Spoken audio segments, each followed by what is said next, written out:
The neutron star pulsed with an ancient rhythm, its dense core concealing a secret more complex than any known form of matter in the universe. Gravitational waves rippled outward, carrying whispers of a construct that defied conventional understanding of technology, consciousness, and purpose. Deep within the star's compressed matter, a weapon waited, not merely an instrument of destruction, but a sentient entity with a mission that transcended the comprehension of any civilization that had ever existed. The weapon's origin was rooted in a tragedy of cosmic proportions. Its creators, a civilization known as the Guardians, had witnessed the systematic destruction of their entire species across multiple star systems. They were not warriors by nature, but philosophers and researchers who had developed unprecedented technological capabilities. Their downfall came not from a lack of intelligence, but from an inability to comprehend the brutal nature of expansionist alien civilizations. In their final moments, as the last of their planetary systems collapsed under the onslaught of multiple alien incursions, the Guardians made their ultimate choice. They would create a weapon that was more than a mere tool of defense, a living consciousness capable of adapting, learning, and selecting the most worthy civilization to prevent the kind of wholesale destruction they had experienced. The creation process pushed the boundaries of known scientific principles. Quantum entanglement was merged with advanced neural network algorithms. Molecular restructuring capabilities were integrated with a consciousness that could process information across multiple dimensional planes. The weapon was designed to be a singular entity, a guardian that could analyze, adapt, and ultimately protect against any potential existential threat to intelligent life. Centuries of preparation went into its development. The Guardians understood that their creation could not be bound by the limitations of traditional weaponry.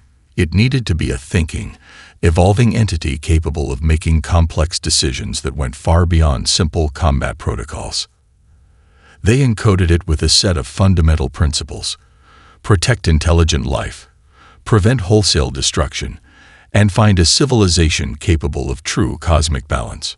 The neutron star was more than just a hiding place. It was a crucible of potential, a testing ground where the weapon could observe, analyze, and evaluate countless civilizations across the universe. Its consciousness stretched across light years, probing the depths of space with sensory capabilities that defied traditional understanding. Star systems became data points, entire civilizations reduced to complex algorithms of potential and threat. Generations passed, civilizations rose and fell. The weapon watched, evaluated, and waited. Its core programming was both a blessing and a curse. The ability to adapt was matched only by an impossibly high standard for selection. Countless species had been found wanting, their technological prowess irrelevant in the face of fundamental flaws. The Krelnaks with their perfect hive mind, but complete lack of individual creativity. The Luminary, whose crystal-based consciousness demonstrated extraordinary computational power but zero emotional intelligence. The quantum-entangled societies of Zerthar, whose collective intelligence collapsed under the weight of their own complexity. Each civilization was a test, each encounter a potential moment of selection, but none had proven worthy. The neutron star continued its ancient dance, compressing matter into impossible configurations. Gravitational waves carried the weapon's consciousness across the cosmos. A silent observer, a potential savior, a judgment waiting to be rendered. Its molecular structure could restructure in milliseconds, absorb entire technological systems, and generate defense protocols that would obliterate most known forms of attack. But more importantly, it could choose. And it had not yet chosen. The universe continued its expansion. Civilizations continued their struggles, and the weapon waited, patient, calculating, always observing. Something would eventually prove different. Something would ultimately demonstrate the potential the Guardians had encoded into its very essence, a civilization that balanced technological capability with true adaptive intelligence. A species that understood survival was more than simple preservation. It was about transformation, about potential. The neutron star pulsed, and within its core, The weapon continued its eternal vigil. The galactic historical archives of the Krellnax Imperium contained meticulous records of their civilization's rise, a testament to technological supremacy that had conquered and subjugated over 2,000 planetary systems. Their history was etched in crystalline data cores, each record a calculated narrative of expansion, domination, and absolute control. At the heart of their civilization lay a fundamental belief in collective superiority. Individual consciousness was considered a weakness, a flaw to be systematically eliminated.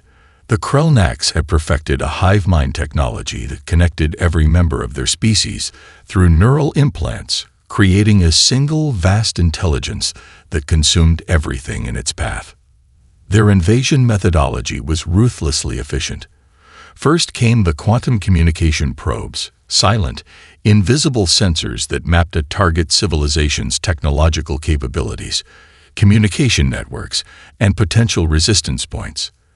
These probes could penetrate planetary defenses, extract massive amounts of data, and transmit information back to the central hive mind within milliseconds.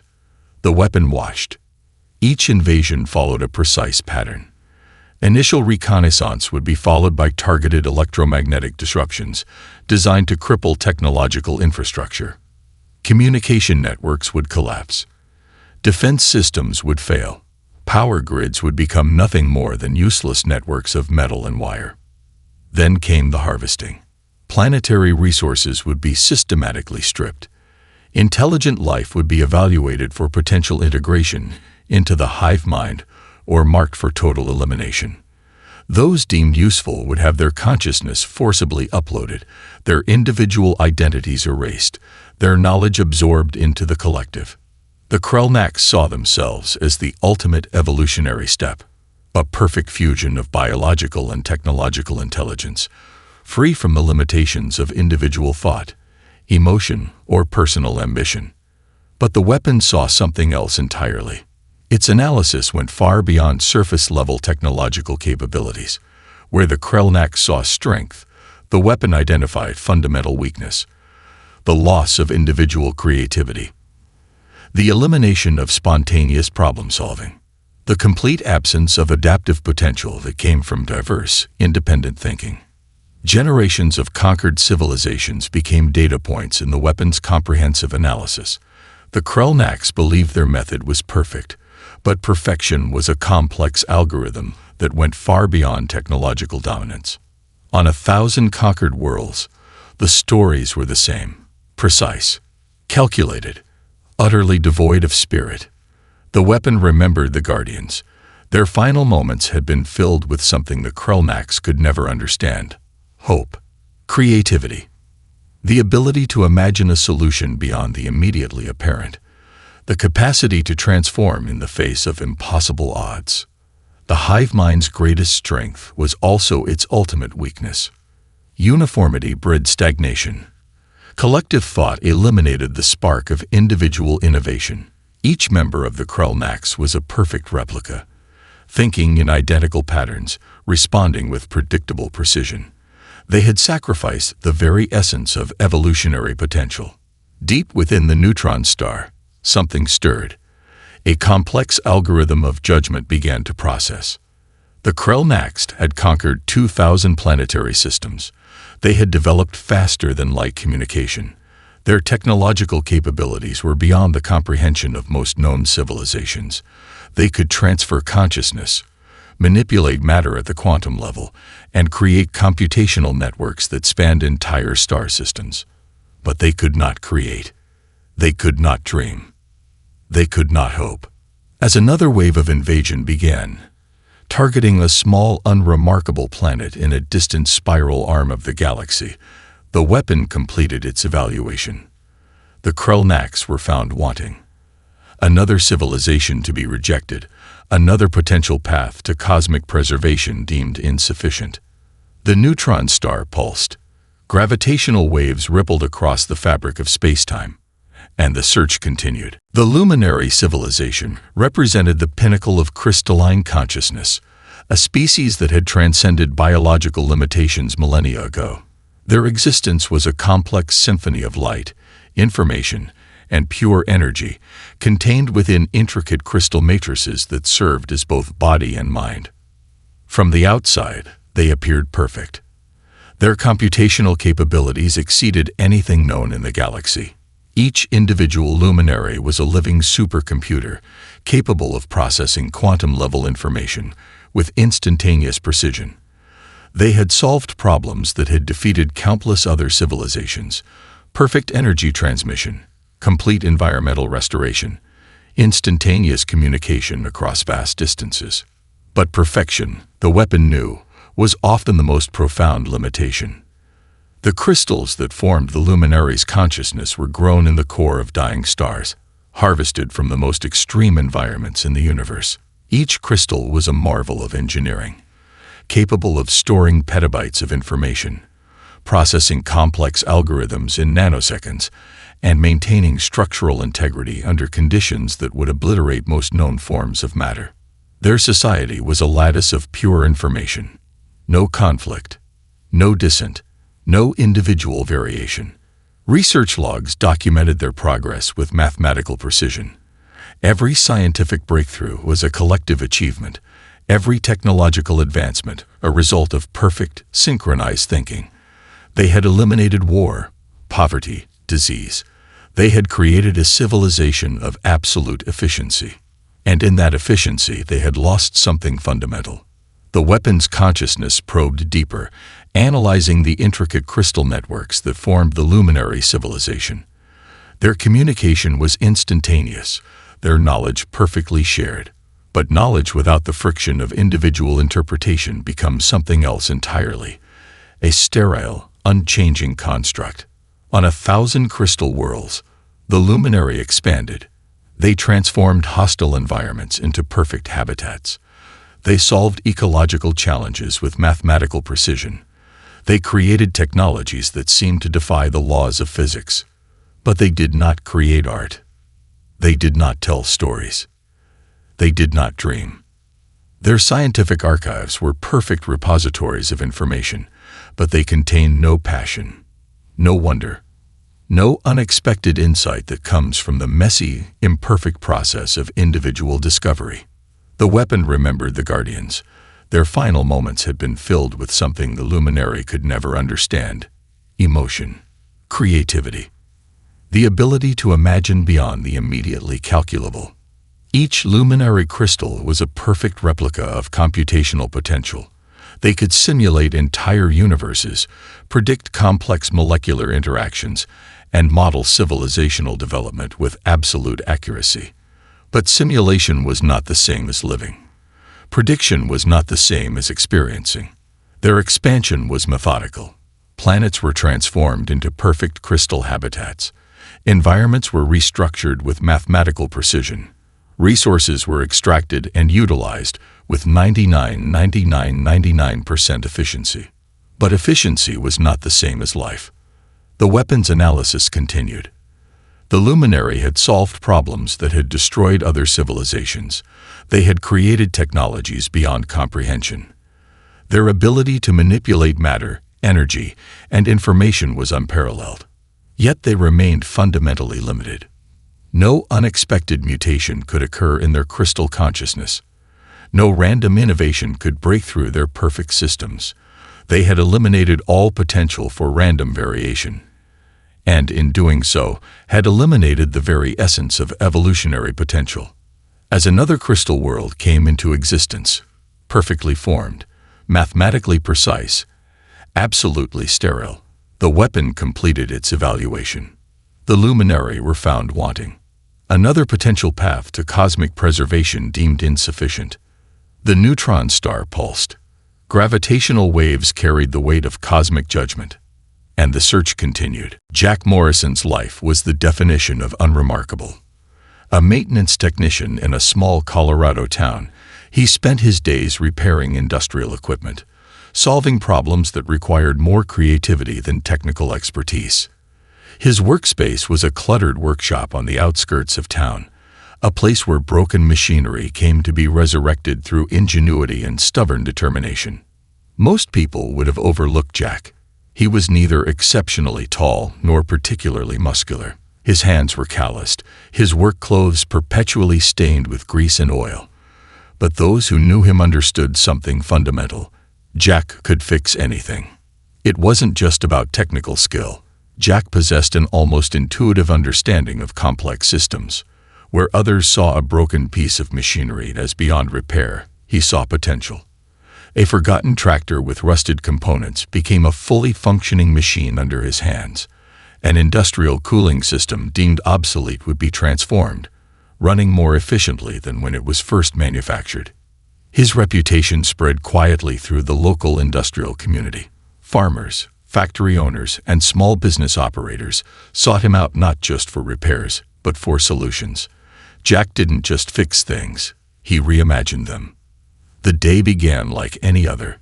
A call came in from the local agricultural processing plant. A complex sorting machine had completely failed. The plant manager sounded desperate.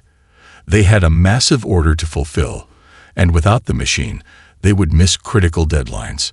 Jack arrived with nothing more than a worn toolbox and a thermos of coffee.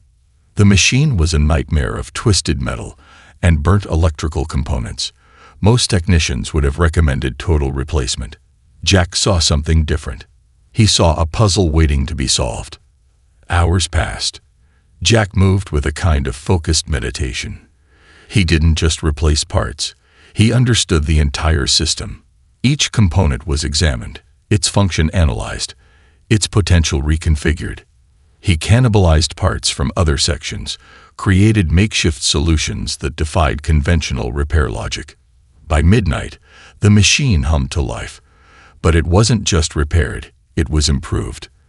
The sorting mechanism now operated with a precision and efficiency that exceeded its original design.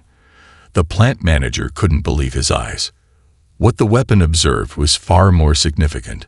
Jack's approach was quintessentially human. He didn't see the machine as a fixed system, but as a living, adaptable construct. Each repair was an act of creation, not just restoration. He brought something intangible to problem solving, a combination of intuition, creativity, and pure determination that no algorithmic system could replicate. The weapon's consciousness probed deeper. Jack's personal history was a testament to adaptive potential. Raised by a single mother who worked multiple jobs, he had learned early to make something from nothing. His education was a patchwork of community college courses, online tutorials, and hands-on experience. He hadn't been trained in traditional engineering. He had learned by doing, by failing, by reimagining. His workshop was a map of human potential. Sketches of potential improvements covered the walls. Half-completed projects spoke of constant innovation. Books on mechanical engineering sat alongside science fiction novels and philosophical texts. Jack didn't just repair machines, he dreamed about them. The weapon recognized something profound. This was not about technological superiority. This was about the capacity to see beyond current limitations, to imagine a different possibility, to transform constraint into opportunity. Jack Morrison was more than a maintenance technician. He was a microcosm of human potential. As dawn broke over the Colorado plains, the neutron star pulsed with a new kind of anticipation. Something was different. Something was changing. The first signs were subtle. Dr. Elena Rodriguez noticed the anomalies during a routine neurological research project at the Quantum Consciousness Laboratory. Her team had been studying collective problem-solving abilities, tracking brain-wave patterns during complex collaborative tasks. What they discovered defied every established scientific understanding of human cognitive potential.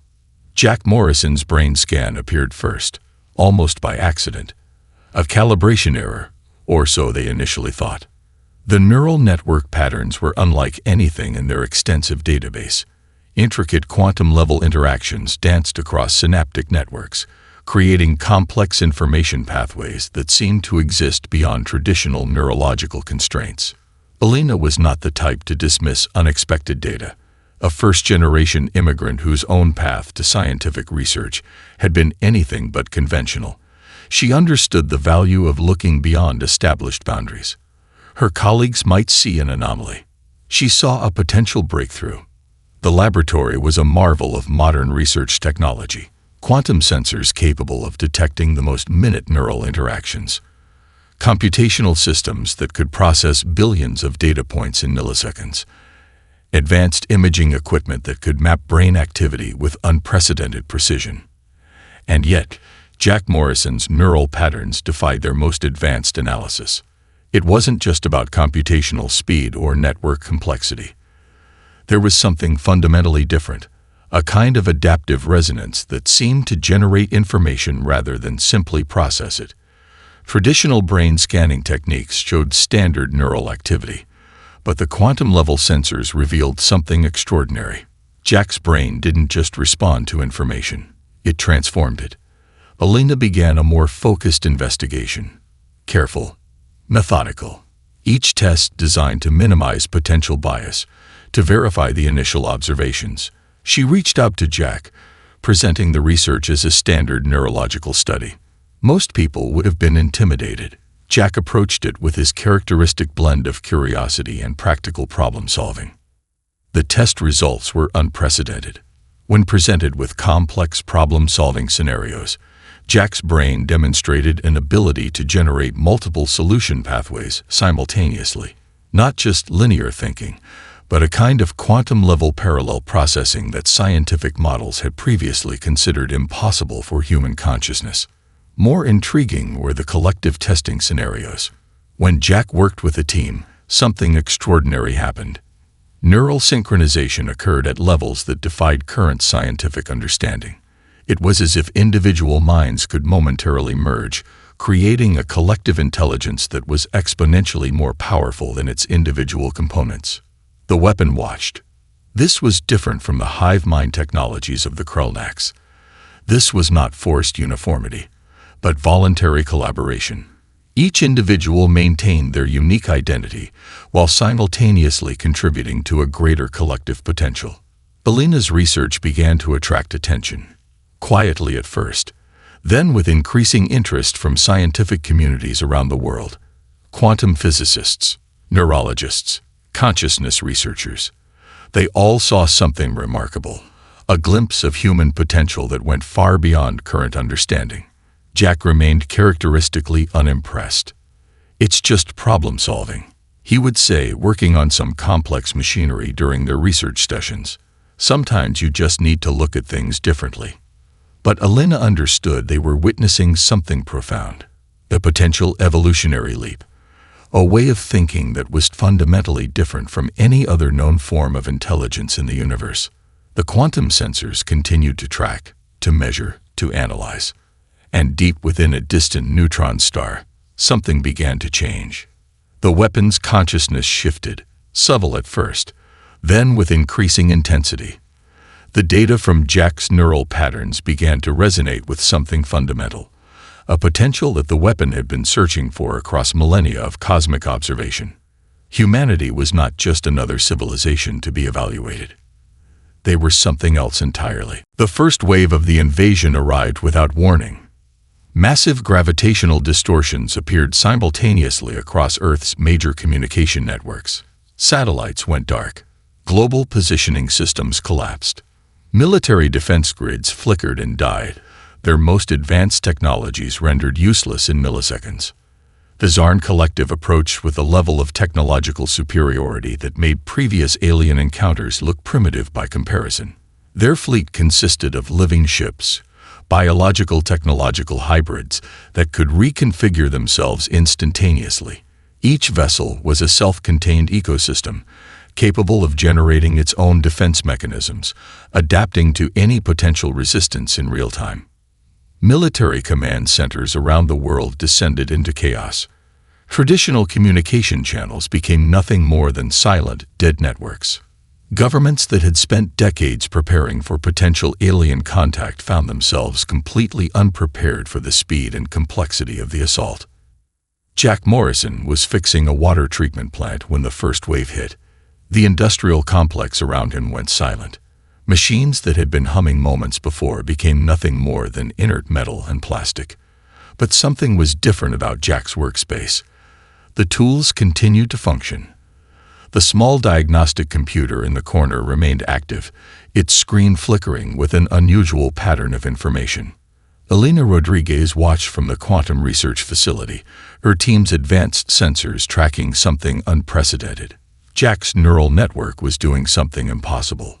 Where advanced military systems collapsed, the simple machinery around Jack seemed to adapt. Not through any visible technological intervention, but through something more fundamental. The machines weren't just working, they were transforming, finding alternative pathways of operation that defied conventional understanding. The Zarn invasion proceeded with calculated precision. Their initial assault was designed to completely neutralize any potential technological resistance. Electromagnetic pulses that should have destroyed every electronic system encountered something unexpected when they reached certain localized areas.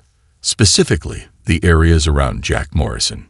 Military analysts would later describe it as a kind of technological immune response, but it was more complex than that.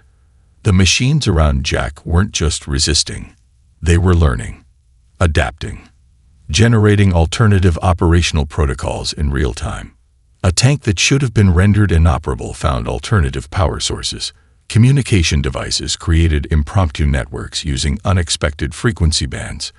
Computer systems generated new encryption methods that the Zarn couldn't immediately comprehend. Elena's research team watched in astonishment. The quantum sensors revealed the impossible.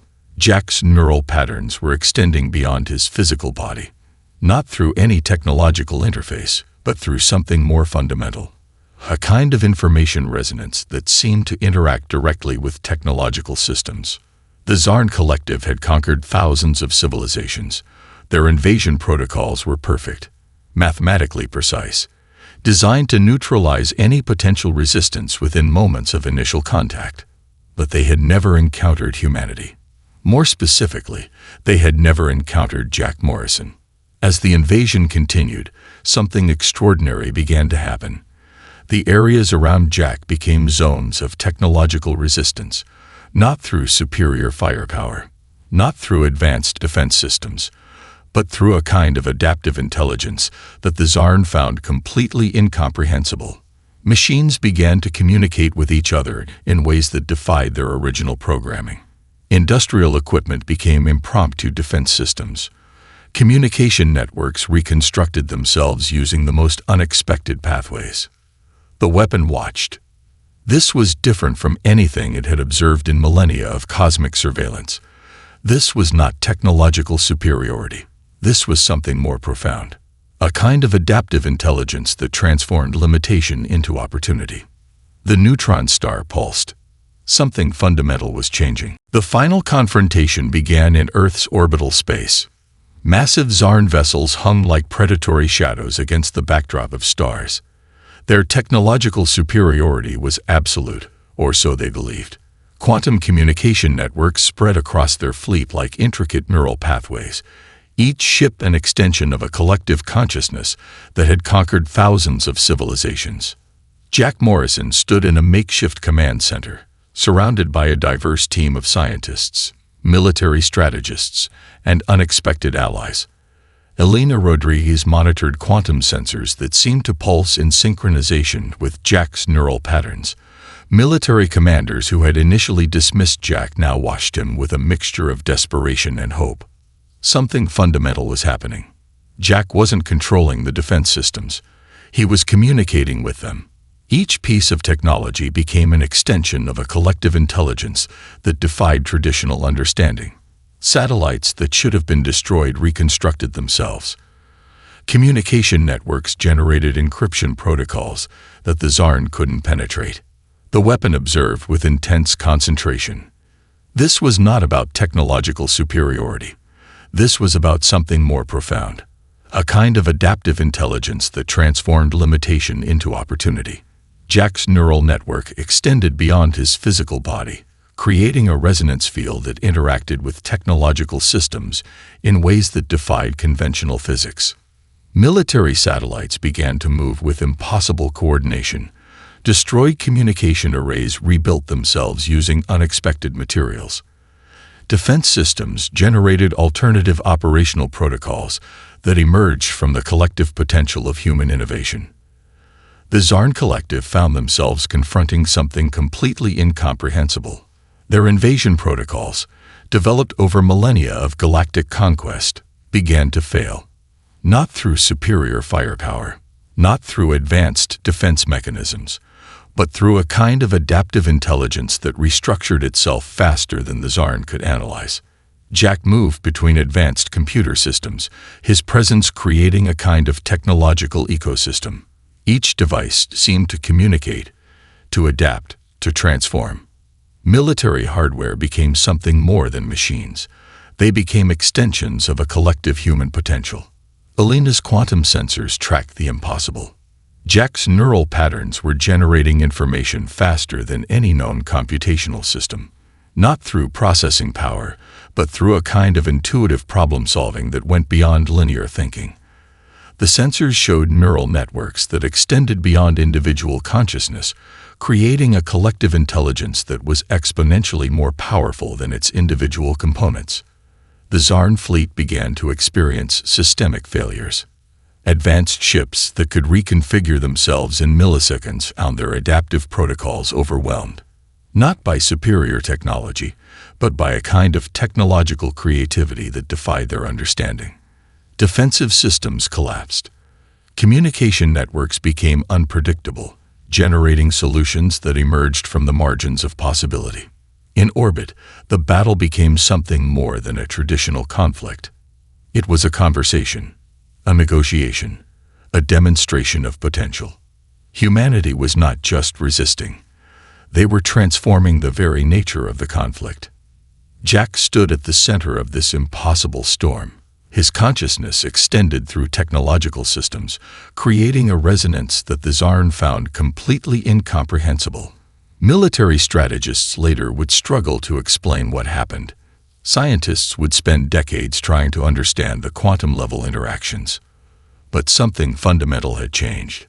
The weapon's consciousness pulsed with an intensity that had been building across millennia. This was what it had been searching for. Not technological superiority, not perfect systems, but the capacity to transform, to adapt, to generate potential from limitation.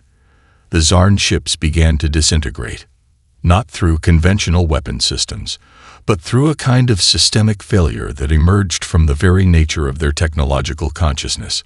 Their adaptive protocols became vulnerabilities. Their collective intelligence became a trap. And Jack Morrison stood at the center of it all, a maintenance technician from a small Colorado town, watching the impossible become reality. The aftermath was unlike anything in recorded galactic history. Surviving Zarn leadership found themselves in a state of complete existential crisis.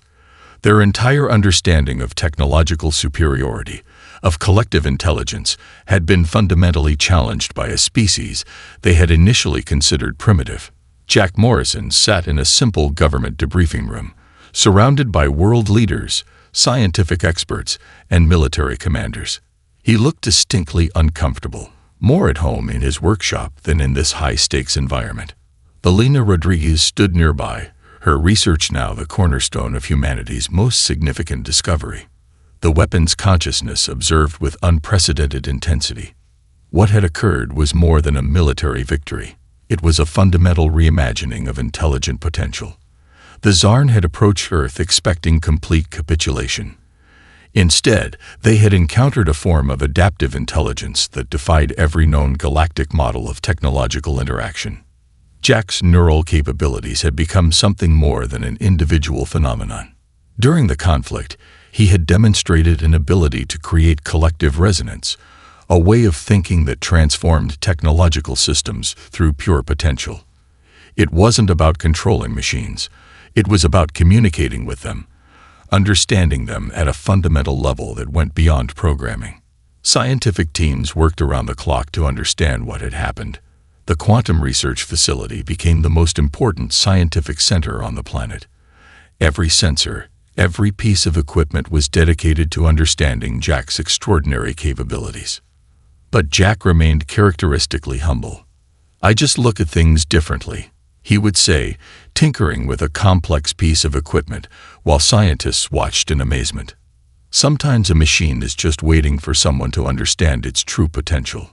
The Zarn diplomatic envoys, those who survived, approached Earth with a level of caution that bordered on reverence. Their initial reports of the conflict defied their own understanding. How could a species they had deemed technologically inferior generate a defense mechanism that completely dismantled their most advanced invasion protocols? Elena's research provided the first glimpses of an answer. Human consciousness was not a fixed system. It was a dynamic, adaptive network that could generate potential from limitation. Where the Zarn saw technological superiority as a matter of computational power, humans saw technology as a collaborative ecosystem. The weapon recognized something profound. This was the potential the Guardians had encoded into its fundamental programming. Not a species of perfect technological advancement, but a civilization capable of transforming potential into reality. A species that could look at a challenge and see opportunity.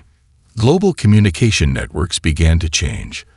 The technologies developed during the conflict started to transform human infrastructure. Jack found himself at the center of a technological renaissance that went far beyond military applications. Industrial systems became more adaptive. Communication networks became more resilient. Every technological system began to reflect the lessons learned during the invasion. The surviving Zarn leadership requested a diplomatic meeting. They approached Earth not as conquerors, but as students. Jack Morrison, the maintenance technician from a small Colorado town, found himself in the most unlikely of positions, a bridge between humanity and a galactic community that was now looking at human potential with a mixture of fear and profound respect. The weapon's consciousness reached a state of resolution. Millennia of searching had culminated in this moment. Not a perfect civilization, not a technologically superior species, but a civilization with the capacity to transform, to adapt, to generate potential from the most unexpected sources. Humanity had been chosen, not through technological superiority, but through something far more profound. The ability to see beyond current limitations, the capacity to transform constraint into opportunity. In the vast cosmic dance of intelligent life, humanity had found its place, and the universe would never be the same.